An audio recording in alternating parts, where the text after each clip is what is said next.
And so the expression of that seed change which the Jewish people's destiny went through is signified by the idea of the lot.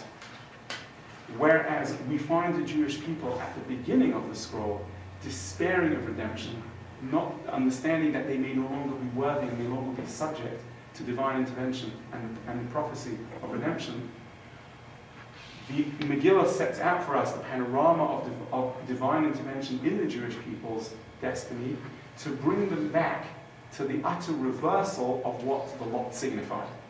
Whereas the lot signified the Jewish people being subject to the same natural forces as others, we find them by the end of the Megillah celebrating the downfall of the lot and celebrating the fact that they were once again subject to divine intervention. That is the significance, or the seeming the significance of using the lot as the illustration of that sea change which the Jewish people went through. The purpose of Haman confronting the Jewish people with an existential threat made the Jewish people reevaluate the secret and the basis of their entire existence. And when they realized that they truly couldn't exist without the divine intervention, they realized that it was do or die to either relink with God and accept that whether or not they understood when the divine prophecy of the 7 years would be fulfilled, which eventually it was fulfilled based on a different calculation, as the Talmud points out, that was going to be the secret and the key to their existence. And it was that sea change in the Jewish consciousness which eventually brought about and allowed the Jewish people to merit the amazing turnabout in events which the Megillah sets out. Now, the Talmud adds another very critical point, and that's this. Let's go back to the Jewish experience at Mount Sinai. The Talmud says that God effectively coerced the Jewish people into accepting the law. Whether he did that with, as some commentators understand, with the sheer awe of the manifestation of his presence, so to speak, which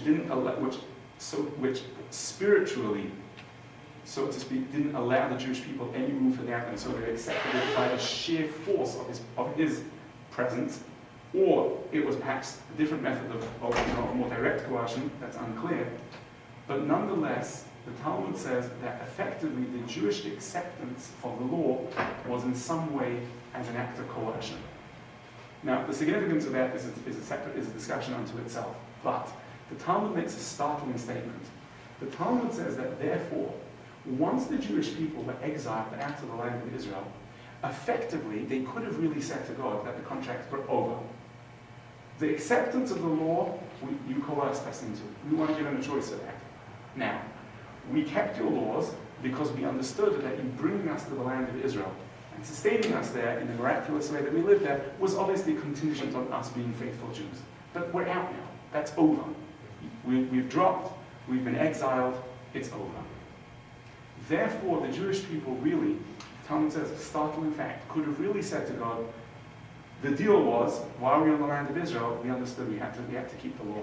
But we're out, so it's over. This is for the lawyers. That's right. You have a couple it's actually interesting. There is much discussion actually in Jewish contractual law about some of the legal act, whether or not this is actually illegal, has legal precedence, and so on. It's a whole another broad discussion. But the Talmud tells us the following. The Talmud says that the Jews re-accepted the law willingly as a result of the miracle that took place during the period of time. That's what the Talmud says. Now, what we therefore are referring to is the Talmud succinctly, as it does, summarizing to us in the pithy phrase, this sea change in Jewish consciousness. That whereas the Jewish people had understood until now that the nature of their relationship with God was contingent on the land of Israel, and when they had lost it, they had lost their divine link, and so were in some way no longer subject to the law. The fact that God had revealed to them during the events that the scroll set out, that he entirely was directing the Jewish destiny, proved to the Jewish people that in fact their relationship with God, and hence the keeping of the law, is not subject to necessarily their political success or exactly their understanding of the nature of divine providence. But it's an unconditional and unbreakable link which God will not sever in order to assure the Jewish destiny. And it was that which they came to realize and allowed them to relieve themselves and to be able to grow beyond their despair by realizing that the relationship had not been broken, was there, and was what was guiding them. And that therefore created that re-acceptance of the law, which was, according to the Talmud, the epitome of what the miracle of Purim brought about in terms of having a change having been wrought in the fundamental relationship between the Jewish people and God. I'd like to thank Rabbi Deutsch for once again putting us in awe. I think it's very interesting and fascinating for all of us how we spoke tonight. I'd just like to go sort of the horse went out before the cart. Rabbi Deutsch is always very enthusiastic and he wants to get to the topic at hand. I was going to do an introduction, but we dedicated this lecture tonight to my mother, who I think is very fitting. First of all, 11 months were up a few days ago. The yahrzeit is coming up very shortly. And it's quite fitting that somehow it worked out that we should honor this lecture for her, the lecture in honor of Purim should be in honor of her, because she was a woman that was Malay Simcha. Anyone that knew her, and that's here today, that knew her for more years than you can remember, my mother was always the person who served God with joy, put it that way. And I'd like to ask my brother Michael just to say a few words about my mother to honor us with that. Well, I guess I should start with the concept of my mother. That's our mother, sir. Yeah, our mothers serve God with joy. And I guess her conception of joy and her dedication to the Jewish ideal was very large. And as a result, she produced me as well as nothing. That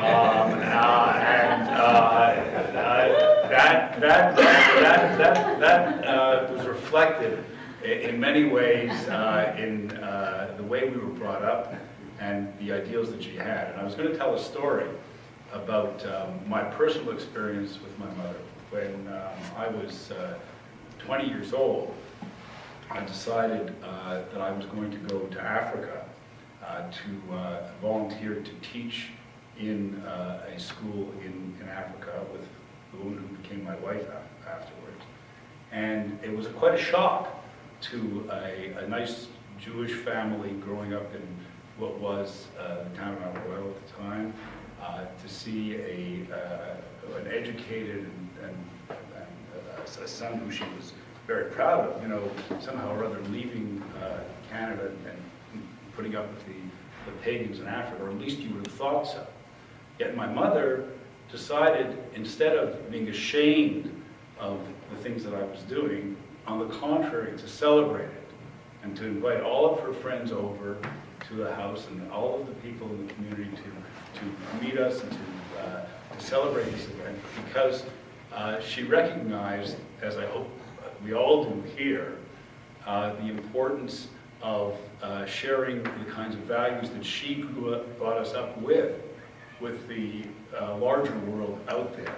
My mother made a point. She was always very proud of being Jewish, but she was also very much believed in outreaching to other people in other societies and encouraging the kinds of values that we were brought up with to be shared with everybody.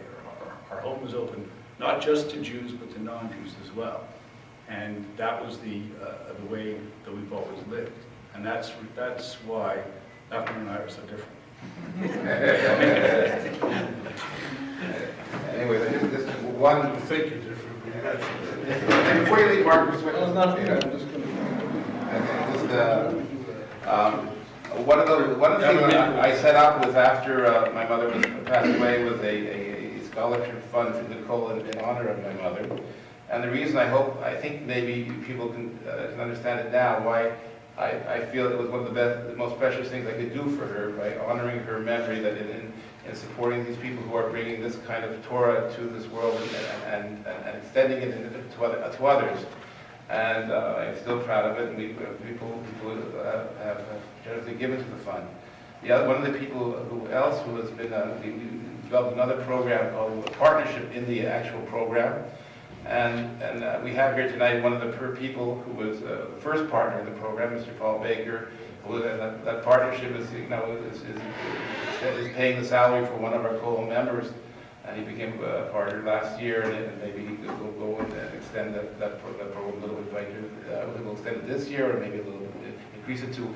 I tried to encourage him to sponsor Rabbi Deutsch's salary, which is a little bit more than that. But, because I think it would be a privilege if I had the money to be able to do it.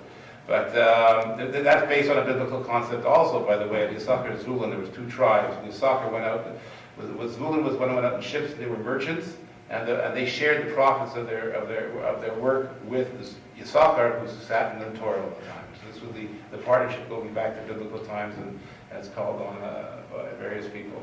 And this way, and they also shared the profits, and the Torah scholars shared the merits of their work. But anyways, we thank you all for coming, and I thank Rabbi Deutsch. I think you all feel it's very, very special. Can I say something about your mom too? Yeah, please. I think even before Harold and I became close friends with Michael and through this, I attended many classes with your mother.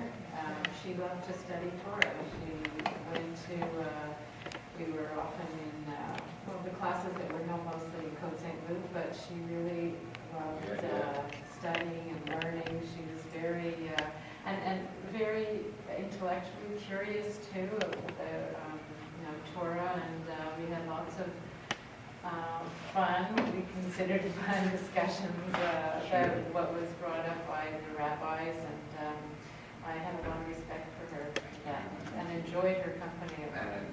Well, my mother was very universal. Certainly, I said I was going to say, well, she loves spending. Our mother was very universal. I said that she certainly loves spending Shabbos by us and would enjoy it. Some would derive everything out of it. And then she would go to Michael or David's house and enjoy being whatever they were doing. So that's the way she was. She celebrated everybody. So that's she was special that way, and she was filled with a lot of love. And I know that one of the things I brought into my home, anyways, was that love, and I thank her for it. I said to my wife, actually, I said, it's hard to hear say Kaddish. It's a long. I certainly said it's a long time. You have to plan your schedule, and you have your trips. You have to be there for a minute and a minute and a minute and a minute 3 times a day. But then it was ending on Friday, and I said to my wife that morning, I wish I could say Kaddish for her forever. You know that's the problem. Is it simply a coincidence that before that Torah was right after the Shabbat, where we read about Malach and say No, it's not. No, it's designed that way. Sorry, you had trouble finding it. No, I had something No, else. I kind of amazed it because the first time where you remember to wipe out the ancestor of the capital of the and when they found that special passage that Was on the last week in the Torah, where you have to remember his name and what he did. So we're remembering it, but yet we want to wipe out the memory at the same time. Right. That's a very interesting question. Give it to Rachel. He's going to want to have to upload it to you One of them actually said a very interesting idea. They said, if the ideal of Amalek is to weaken manifestations of the ideal, the act of remembering is the greatest contravention and the greatest thwarting of the accomplishment of the Amalek idea. If we allow their act to just pass and be accepted as reality, then we've in a way weakened again the manifestation of the divine ideal by remembering it and explaining how the Amaleki ideal is opposed to the divine one. We are strengthening an expression of the divine ideal. So the two things are together. Crocker will read that Torah for you? No. Someone like that.